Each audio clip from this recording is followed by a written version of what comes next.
السلام علیکم پیارے بچوں، ایک دفعہ کا ذکر ہے کہ ایک پرامن جنگل میں روبی نام کی ایک خرگوش کی بچی رہتی تھی۔ روبی متجسس تھی اور اسے تلاش کرنا پسند کرتی تھی، لیکن وہ اکثر اپنے بزرگوں کے مشورے کو نظر انداز کر دیتی تھی۔ ایک دھوپ والی صبح روبی نے جنگل کے بہت دور جانے کا فیصلہ کیا، ایسی جگہ جہاں وہ پہلے کبھی نہیں گئی تھی۔ اس کی ماں نے اسے تنبیہ کی، روبی گھاس کے میدان کے اندر رہو جہاں یہ محفوظ ہو، جنگل کا بہت دور نامعلوم ہے اور خطرناک ہو سکتا ہے۔ اپنی ماں کی بات کو نظر انداز کرتے ہوئے روبی وہاں سے ہٹ گئی، نئی چیزوں دریافت کرنے کے لیے پرجوش تھی۔ جیسے ہی وہ جنگل کی گہرائی میں داخل ہوئی، اسے متحرک پھول، بلند و بالا درخت اور ایسی دلچسپ مخلوق ملے جو اس نے کبھی نہیں دیکھی تھی۔ وہ اتنی متوجہ تھی کہ اس نے محسوس نہیں کیا کہ وہ گھر سے کتنی دور بھٹک گئی ہے۔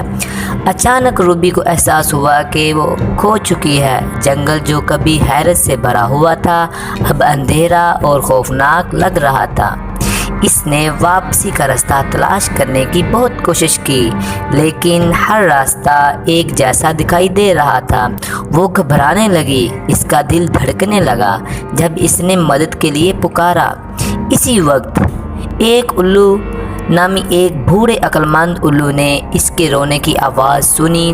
اس نے اڑ کر پوچھا، چھوٹی، تم گھر سے اتنی دور کیوں آئی ہو؟ روبی نے بتایا کہ وہ کیسے کھو گئی۔ الو نے سر ہلایا اور کہا، میں آپ کی مدد کروں گا، لیکن یاد رکھیں ہمیشہ ان کی باتیں سنیں جو آپ کے بڑے ہیں۔